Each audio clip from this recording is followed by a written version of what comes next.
Today's lesson is on the laws of logarithms. In your book, that's 4.4, but we're doing the laws, or some books call this the properties of logarithms. You have these notes in front of you so you can follow along. And you learned these properties in Algebra 2. We're going to refresh our memory what they are in Honors Precalculus. And the first property is the multiplication property, which says, or the product property, which says log base A of the product, A times B, is equivalent to log base A of A plus log base A of B.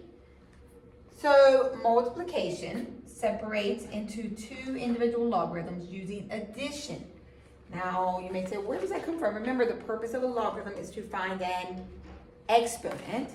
And when we multiply the same base, what do we do with those exponents? We add them. That's what is happening here.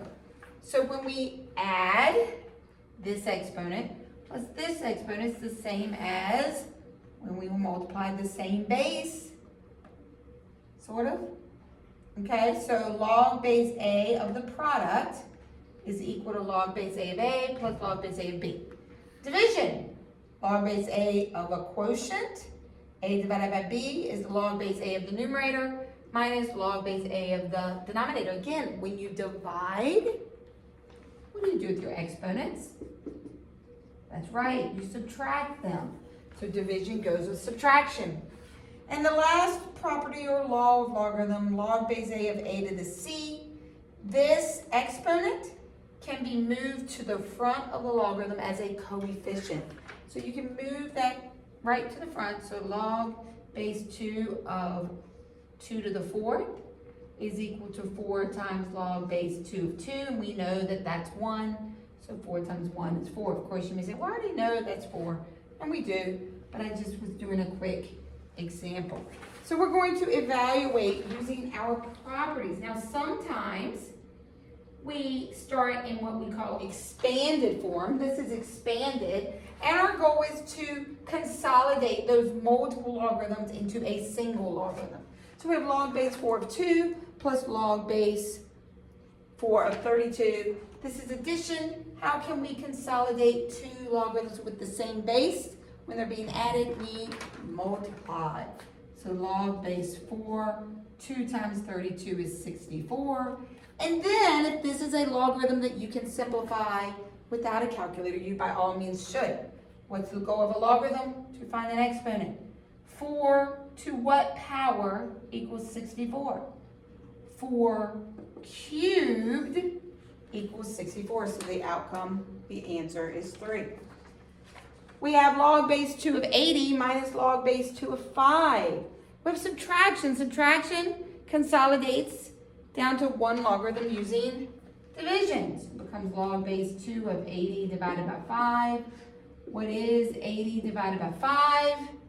That's right, it's 16. Then can I do that without a calculator? 2 to what power is 16? 2 to the 4th power is 16, so 4 is my final answer.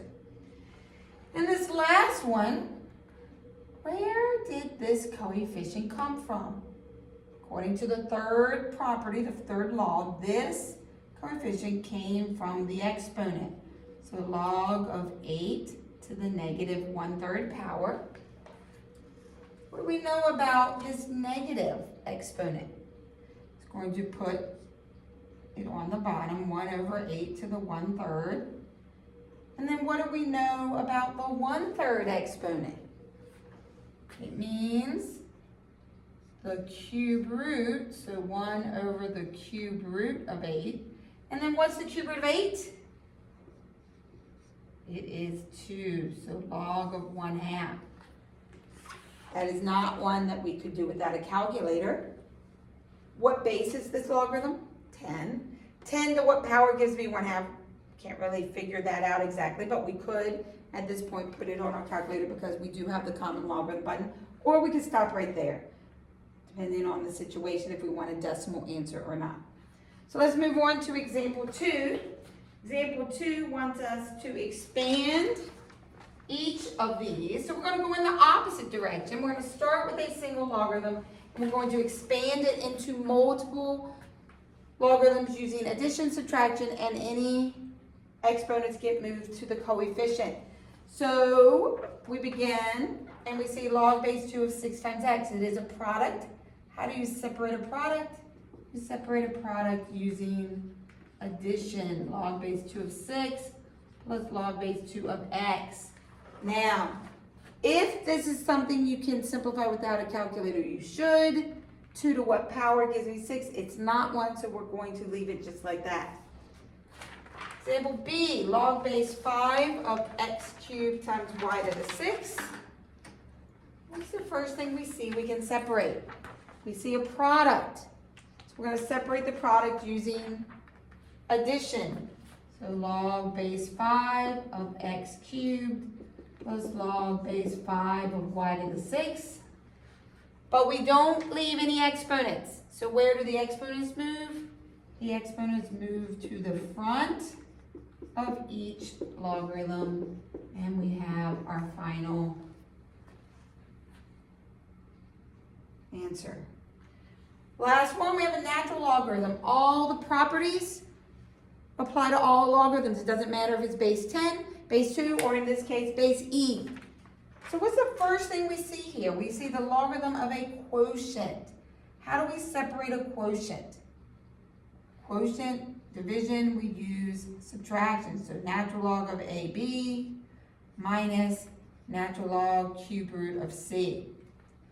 Oh, we have a product. How do we separate a product? Using addition, natural log A plus natural log B minus, what do we know the cube root of C is? The cube root of C, we all know, is the same as C to the 1/3. And then where do we move that exponent? In front of this logarithm, 1/3 natural log of C. It's fully expanded when there's no multiplication, no division, and no exponents left. We're going to turn the page, and we're going to do example 3, where we're asked to combine again. So now we're starting expanded, and we're going to combine into a single logarithm. So what do we see first? We see these coefficients. Where do we need to put the coefficients? In the exponent. So this becomes log of x cubed plus log of x plus 1 to the 1/2. Now what do we know that 1/2 power means? That's right, the 1/2 power means the square root. So I'm going to go ahead and make this the log of the square root of x plus 1, because that's what the 1/2 exponent means. Am I done? I'm not done until I have a single logarithm. How do we join addition together when they're the same base? Addition joins together using multiplication, so log of x cubed times the square root of x plus 1. If we look at B, we start with the coefficients. All of the coefficients become exponents. So this becomes natural log of x cubed plus natural log of y to the 1/2 minus natural log of y squared plus 1 to the 4th. What does the 1/2 exponent mean? That's right, it means square root, so we're going to make that the square root of y. And then we have addition. How do we join addition together? That's right, multiplication. Natural log of x cubed times root y minus natural log of y squared plus 1 to the 4th. And then we see subtraction. How do we join subtraction together? That's right, natural log of x cubed root y, all divided by y squared plus 1 to the 4th. You want to put that in its own little brackets, you can. The natural log of that entire quotient. And the last thing in section 4 we're going to talk about is how we are going to put bases other than 10 and e in our calculator. Remember, the buttons on our calculator are programmed only to do base 10, or if it's the natural logarithm, base e. Now, some of you may have figured out a way to go through math and go through a whole list of numbers and find where you put the base, and we're not going to do it that way. We're going to use our change of base formula. So that any calculator that doesn't have all those extra buttons, we can always do our logarithms. And the way you find a logarithm on your calculator that's a base other than 10, remember 10 is on your calculator, E is on your calculator. The way you do any other base, log base b of x, you can either enter it as common log x divided by common log of the base, or natural log x divided by natural log of the base. It doesn't matter which set you use, they will give you the same answer. So we're going to evaluate on our calculator the 5 decimal places, log base 8 of 5. So you can either enter it in your calculator as common log of 5 divided by common log of the base. Now I will point out, your calculator is going to naturally do a parentheses at the beginning of the 5. You have to close it before you do the division bar. If you don't close it before you do the division bar, it acts like the division bar is inside of that logarithm. And then from here, you're going to put that on your calculator, and I just realized I left my calculator laying on my desk. Give me a second.